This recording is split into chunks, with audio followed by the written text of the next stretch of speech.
மாணவ செல்வங்கள் அனைவருக்கும் வணக்கம். மாணவர்களே, நாம் இன்று பார்க்க இருப்பது திருவள்ளுவர் இயற்றிய திருக்குறள்.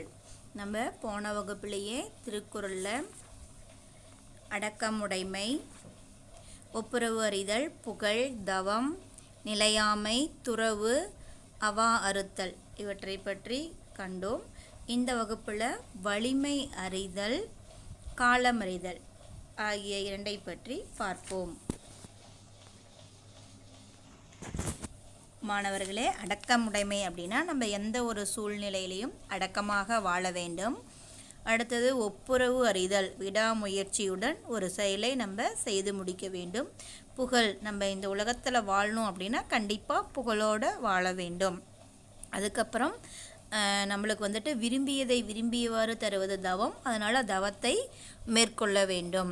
அதுக்கப்புறம் நிலையாமை, இந்த வாழ்க்கையானது நிலையற்றது, எது வேண்டுமானாலும் என்று வேணாலும் நடக்கலாம், அதனால் நல்ல செயல்களை விரைந்து செய்ய வேண்டும். துறவு, பொருள்களின் மீது பற்று இல்லாமல் இருத்தல்.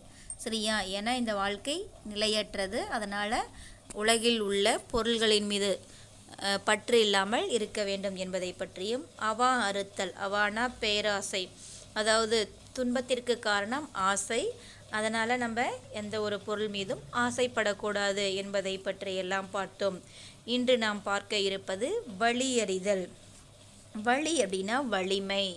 வலினா என்னது? வலிமை.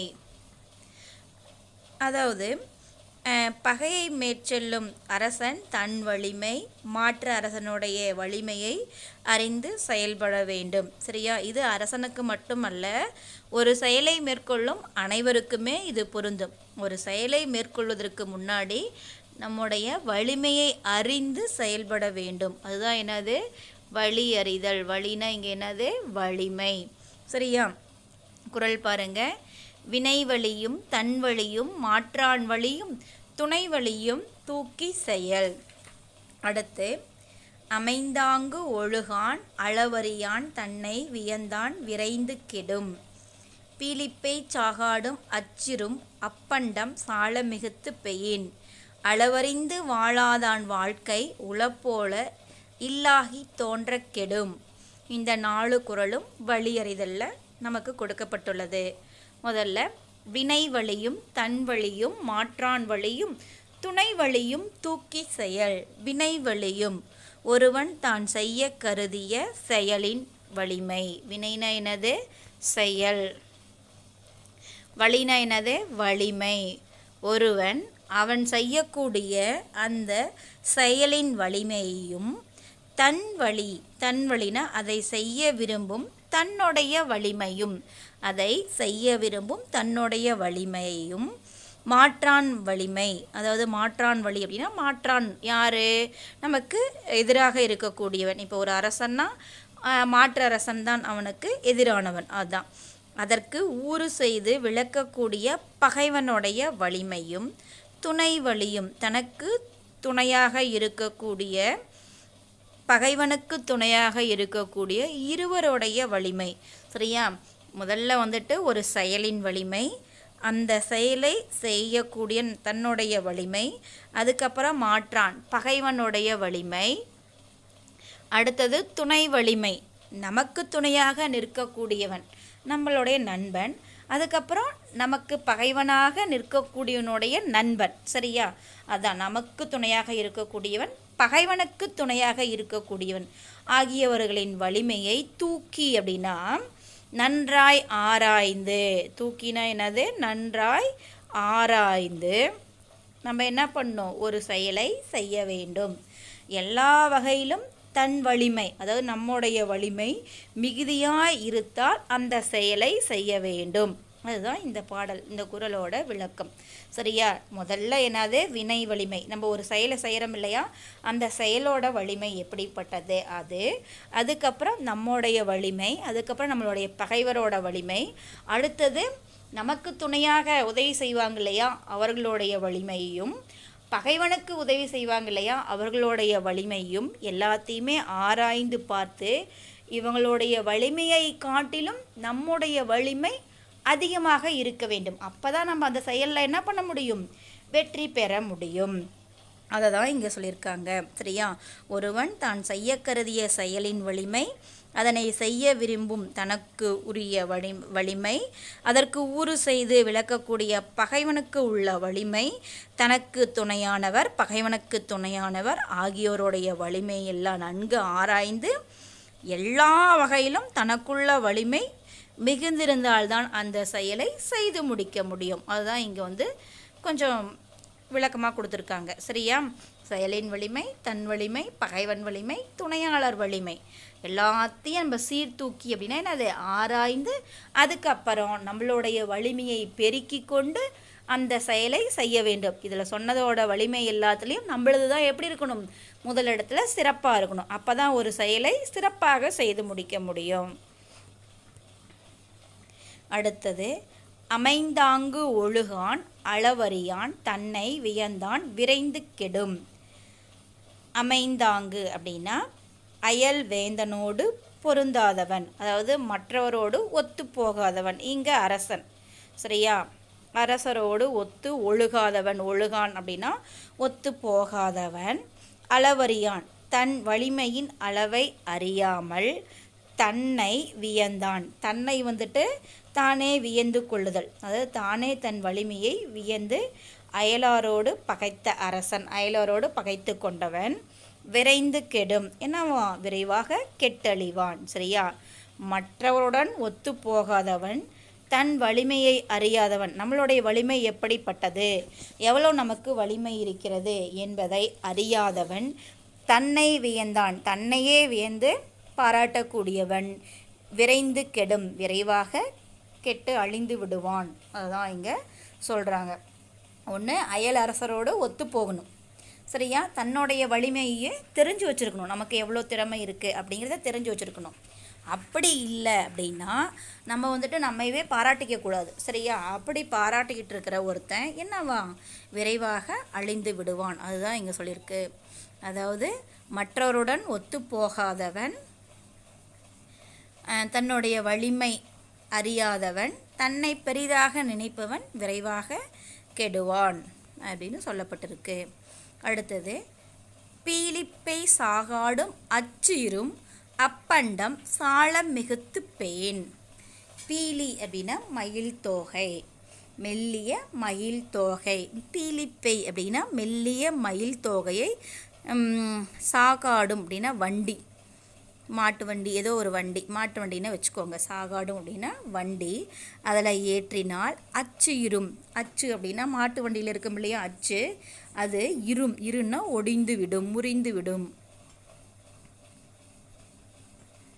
அப்பண்டம், அப்பண்டம் அப்படின்னா இங்கே என்னது? மயிலிறகு. அந்த மயிலிறகு பீலி, அதுதான் அப்பண்டம். மயிலிறகு சால மிகுத்து பெயின். சால அப்படின்னா அளவுக்கு அதிகமாக ஏற்றினால் என்னாகும்? அந்த மாட்டு வண்டியோட அச்சு உடைந்துவிடும். அதாவது மயில் தொகை நீங்கள் பார்த்துருப்பீங்க, மிகவும் என்னது எடை குறைவான ஒரு பொருள் தான் மயில் தொகை. சரியா? அதை மாட்டு வண்டியில் ஒன்று வச்சா ஒன்றும் பிரச்சனை இல்லை, ஒரு 10 வச்சா கூட ஒன்றும் பிரச்சனை இல்லை. ஆனால் அதையே மாட்டு வண்டியோட எடைக்கு அதிகமாக, அளவுக்கு அதிகமாக ஏற்றினால் அதை தாங்க முடியாமல் அந்த மாட்டு வண்டியில் இருக்கக்கூடிய அந்த அச்சாணியானது என்ன ஆயிரும்? முறிந்துவிடும். அதை தான் இங்கே சொல்லியிருக்காங்க. சரியா? பீலிப்பை சாகாடும் அச்சிறு அப்பண்டம் சால மிகுத்து பெயின். அளவுக்கு அதிகமாக மயிலிறகை மாட்டு வண்டியில் ஏற்றினால் என்னாயிரும்? மாட்டு வண்டியில் இருக்கக்கூடிய அச்சானது முறிந்துவிடும் அப்படின்னு சொல்லியிருக்காங்க. இதில் நமக்கு பிரிது மொழிதல் அணி கொடுக்கப்பட்டுள்ளது. நான் அது என்ன அப்படிங்கிறத நான் உங்களுக்கு மறுபடியும் விளக்குறேன். சரியா? அதாவது மயில் தோகை, மயிலிறகு மிகவும் மென்மையானது. அந்த மென்மையான மயிலிறகை பல ஒன்றி கூடினால் என்னாகும்? வலிமை பெறும். அதனால் அந்த மயிலிறகை அளவுக்கு அதிகமாக ஏற்றினால் மிக வலிமையான வண்டியின் அச்சு கூட என்ன போயிடும்? முறிந்துவிடும். அதாவது ஒருவன் தன்னை காட்டிலும் எளியவன், நம்ம தான் வலிமையானவன், நம்மை காட்டிலும் மற்றவர்கள் எளிமையானவர்கள். ஆனால் அந்த எளிமையான ஒரு 10 பேர் சேர்ந்தால் நம்மை விட அவங்க எப்படி இருப்பாங்க? வலிமையானவர்களாக இருப்பாங்க. அதுதான் இந்த குறள்ல இருந்து நம்ம பெறக்கூடிய பொருள். சரியா? எப்படி மயிலிறகு ஒன்று மட்டும் இருந்தால் எடை குறைவானது, அதே 10 சேரும் பொழுது எடை அதிகமாக இருக்குமோ, அதே போல் நம்மை காட்டிலும் வலிமை குறைந்த ஒருவன் இருந்தால் நம்ம தான் வலிமை மிக்கவன். ஆனால் வலிமை குறைந்த ஒருவனைப் போல 10 பேர் சேர்ந்துக்கிட்டாங்க அப்படின்னா நம்ம என்ன பண்ண முடியாது, வலிமை உடையவனாக இருக்க முடியாது. உங்களுக்கு சிங்கம் பசுவோட கதை தெரியும். அதாவது சிங்கம் வந்துட்டு ஒரு பசு மாட்டு கூட மோதும் பொழுது சிங்கம் வெற்றி பெறும். ஏன்னா சிங்கம் வந்துட்டு வலிமை உடையது. ஆனால் ஒரு 5 பசு வந்து சாதுவானது தான், சரியா? ஆனால் 5 சேரும் பொழுது சிங்கம் பயந்துட்டு ஓடி போயிடும். அதுதான் இந்த குறளில் பெறப்படும் உண்மை, சரியா? அடுத்தது, அளவறிந்து வாழாதான் வாழ்க்கை உளப்போல இல்லாகி தோன்ற கெடும்.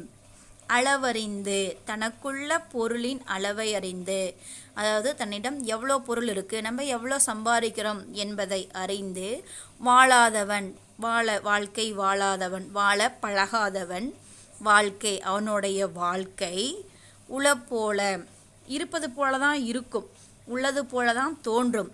ஆனால் இல்லாகி தோன்ற கெடும். இல்லாகி அப்படின்னா என்னது?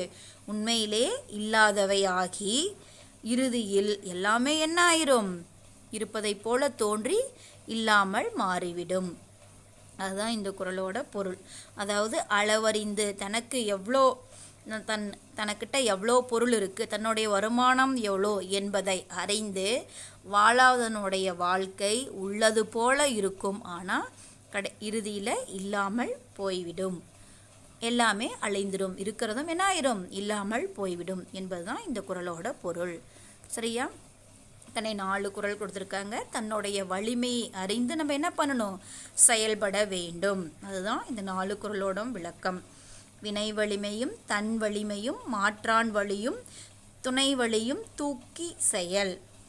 அதாவது ஒரு செயலின் வலிமை, அதுக்கப்புறம் தன்னுடைய வலிமை, பகைவனின் வலிமை, அதுக்கப்புறம் தனக்கு துணையாக இருக்கக்கூடியவரினுடைய வலிமை, பகைவருக்கு துணையாக இருக்கக்கூடியவர்களின் வலிமை, இதை எல்லாமே ஆராய்ந்து தன்னுடைய வலிமையை பெருக்கி செயல்பட வேண்டும். அப்போ தான் செயலில் வெற்றி பெற முடியும். அடுத்தது, அமைந்தாங்கு ஒழுகான் அளவறியான் தன்னை வியந்தான் விரைந்து கெடும். மற்றவருடன் ஒத்துப்போகாதவன், தன் வலிமையை அறியாதவன், தன்னையே பெரிதாக வியக்கக்கூடியவன் விரைவாக அழிந்து விடுவான். பீலிப்பை சாகாடும் அச்சிரும் அப்பண்டம் சால மிகுத்து பெயின். மயிலிறகுதான் என்றாலும் அளவுக்கு மிகுதியாக ஏற்றினால் ஏற்றிய வண்டியின் அச்சு முறியும் அப்படின்னு சொல்லப்படுகிறது. அதுபோல் வலிமைக்கு ஏற்ப நம்ம என்ன பண்ணணும்? செயல்பட வேண்டும். அளவறிந்து வாழாதான் வாழ்க்கை உளப்போல இல்லாகி தோன்ற கெடும். அதாவது தன் வருமானத்தின் அளவை அறிந்து வாழாதவனின் வாழ்க்கை உள்ளது போல தோன்றி கெட்டுவிடும். அடுத்தது, காலம் அறிதல். காலம் அறிதல் அப்படின்னா காலத்தை அறிந்து எந்த ஒரு செயலையும் செய்ய வேண்டும், சரியா? எந்த ஒரு செயலை செய்வதாக இருந்தாலும் அந்த செயல் எப்போ செய்யணும் அப்படிங்கிற அந்த காலத்தை அறிந்து செயல்பட வேண்டும். அப்போ தான் அந்த செயல் எப்படி இருக்கும்? சிறப்பானதாக இருக்கும், செயலும் வெற்றி பெற முடியும். அதுதான் காலம் அறிதல். பாரு, அருவினை என்ப உளவோ கருவியான் காலம் அறிந்து செய்யின். ஞாலம் கருதினும் கைகூடும் காலம் கருதி இடத்தால் செய்யின். காலம் கருதி இருப்பர் கலங்காது ஞாலம் கருதுபவர். எய்தற்கு அரியது ஏந்த கால் அந்நிலையே செய்தற்கு அரிய செயல். சரியா? அதாவது எந்த ஒரு செயலை செய்வதாக இருந்தாலும் காலத்தை அறிந்து தக்க காலம் வரும் வரைக்கும் நம்ம என்ன பண்ணணும்? காத்திருக்க வேண்டும். தக்க காலம் வாய்த்த பின் அந்த செயலை செய்து வெற்றி பெற வேண்டும். சரியா? அதுக்கு கொக்கோ கூட சொல்லுவாங்க. கொக்கொக்க கூம்பும் பருவத்து மற்றதன் குத்தொக்க சீர்த்த இடத்து அப்படின்னு சொல்லுவாங்க. கொக்கை போல காலம் வரும் வரைக்கும் காத்திருக்க வேண்டும், காலம் வந்தோடனே செயல்பட வேண்டும். அதாவது கொக்கானது மீன் வரக்கூடிய அந்த ஆற்றங்கரை பகுதியிலேயே அப்படியே உட்காந்துக்கிட்டே இருக்குமா. ஆனால் அது என்னடா இவ்வளோ நாளில் கொக்கு நின்றுக்கிட்டே இருக்குது அப்படின்னு நினைப்பாங்களாம். ஆனால் மீன் வரும் பொழுது டக்குன்னு என்ன பண்ணுமா? கொத்தி தனக்கு உணவாக பயன்படுத்தி கொள்ளுமா. அதுபோல் நம்ம என்ன பண்ணணும்? காலம் வரும் வரைக்கும் காத்திருக்க வேண்டும். அதுதான் இங்கே நமக்கு 4 குறள் கொடுத்துருக்காங்க. பாரு, அருவினை என்ப உளவோ கருவியான் காலம் அறிந்து செயல். அருவினை அருவினை அப்படின்னா ஒருவரால் செய்வதற்கு அரிய செயல்கள். வினைனா என்னது? செயல். அருவினை அப்படின்னா செய்வதற்கு அரிய செயல். என்பது என்று சொல்லப்படுவது உளவோ, இருக்கிறதா, உள்ளதா. கருவியான் அதாவது ஒரு செயலை செய்து முடிப்பதற்கு ஏற்ற கருவிகளுடன் காலம் அறிந்து, அதாவது அச்செயலை செய்வதற்கு ஏற்ற காலத்தையும் தெரிந்து கொண்டு செய்தால் அரிய செயல் அப்படிங்கிற ஒன்று இருக்கிறதா? கண்டிப்பாக கிடையாது. சரியா? அரிய செயல் அப்படின்னு எதுவுமே கிடையாது. எப்படி செஞ்சா? கருவி, அந்த செயலை செய்வதற்குரிய கருவி, காலம், இதை ரெண்டையும் அறிந்து செயல்பட்டால்.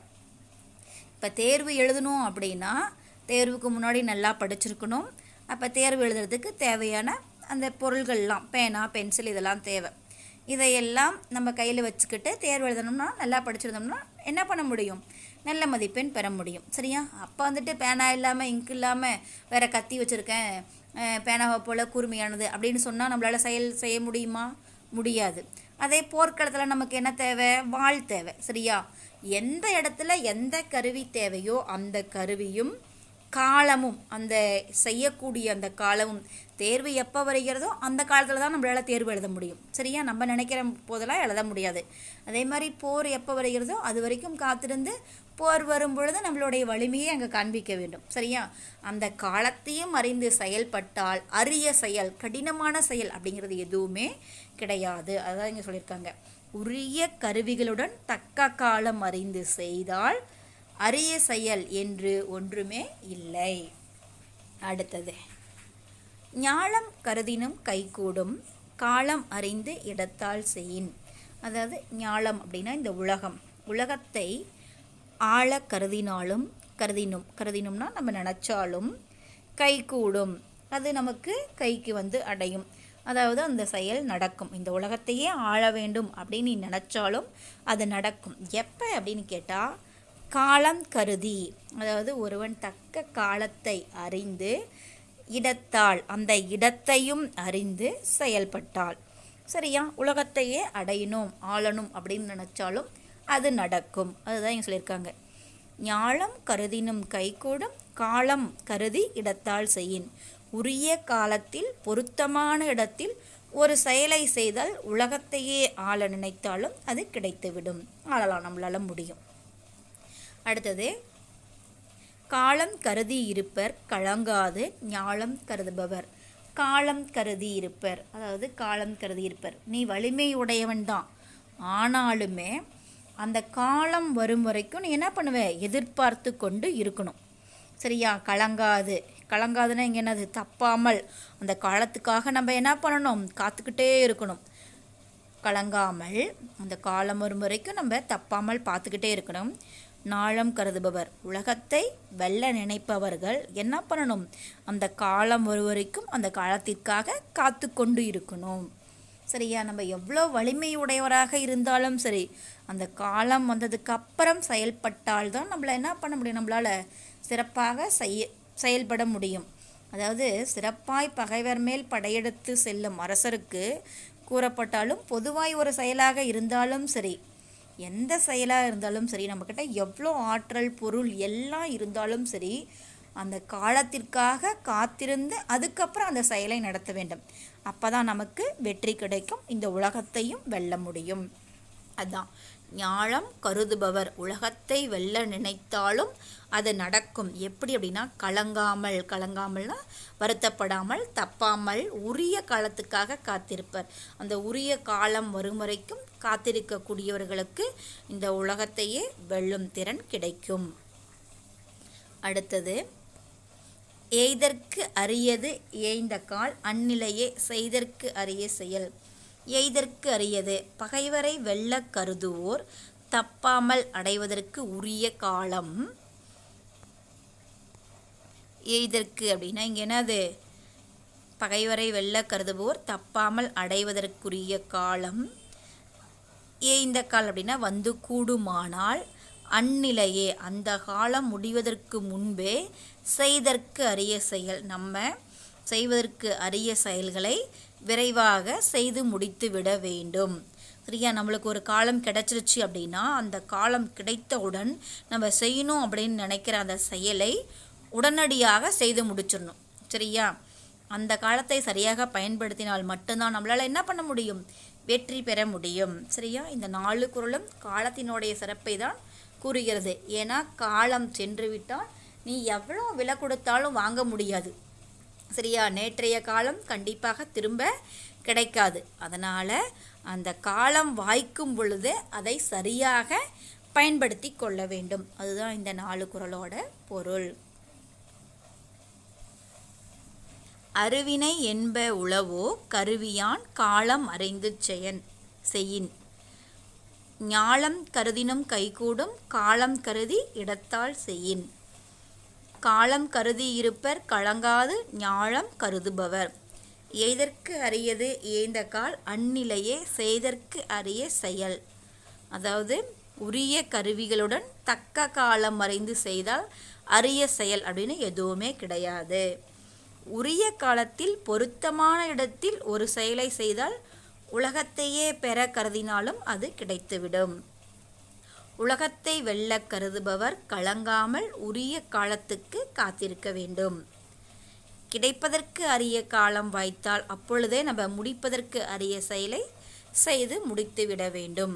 இதையெல்லாம் செஞ்சால் நம்ம வாழ்வில் வெற்றி பெற முடியும். அதுதான் இந்த குறளோட பொருள். வலிமை அறிதல் அப்படின்னா என்னன்னு பார்த்தோம். வலிமை அறிந்து நம்ம எந்த ஒரு செயலையும் செய்ய வேண்டும் அப்படிங்கிறது தான் அதில் விளக்கக்கூடிய பொருள். காலம் அறிதல் அப்படின்னா என்னன்னு பார்த்தோம். காலம் அறிதல்னா என்னது? எல்லா செயல்களையும் நம்ம என்ன பண்ணணும்? காலத்தையும் கருவியும் அறிந்து செயல்பட வேண்டும். அப்போ தான் நம்ம உலகத்தையே அடையணும் அப்படின்னு நினச்சா கூட அது கிடைக்கும் அப்படின்னு சொல்கிறாங்க. அடுத்தது பிரிது மொழிதல் அணி அப்படின்னு நம்மளுக்கு ஒன்று கொடுத்துருக்காங்க. பிரிது மொழிதல் அணி அப்படின்னா என்ன அப்படின்னு பார்த்தோம்னா, இந்த குறளில் ஓமையை கூறி பொருளை பெற வைப்பது தான் பிரிது மொழிதல் அணி. அதாவது முதல்ல ஓமையை சொல்லிடுவாங்க. ஓமைன்னா என்னன்னு தெரியும் இல்லையா? எனது ஒரு பொருளை அதோடு சிறந்த வேறொரு பொருளோடு ஒப்பிட்டு கூறுவது தான் ஓமை. சரியா? அந்த மாதிரி முதல்ல ஓமையை சொல்லிடுவாங்க. அதிலிருந்து நம்ம சொல்ல வந்த அந்த பொருளை பெற வைப்பது தான் ஓமேயத்தை பெற வைப்பது தான் என்னது? பிரிது மொழிதல் அணி. இதை வந்துட்டு ஒட்டணி அப்படின்னு சொல்லுவாங்க. பிரிது மொழிதல் அணிக்கு வேறு பெயர் என்னது? ஒட்டணி. ஒட்டணி என்பதை விளக்குக அப்படின்னு கேட்டாலும் நீங்கள் என்ன பண்ணணும்? இந்த அணியை தான் எழுதணும். சரியா? முதல்ல நீங்கள் என்ன பண்ணணும் அப்படின்னா திருக்குறளை எழுதிக்கணும். பீலிப்பை சாகாடும் அச்சிரும் அப்பண்டம் சால மிகுத்து பெயின். அப்புறமா பொருள் எழுதிக்கணும். முதல்ல அணி விளக்கம்னு எழுதுங்க. அதில் வந்துட்டு செய்யுளில் ஓமையை கூறி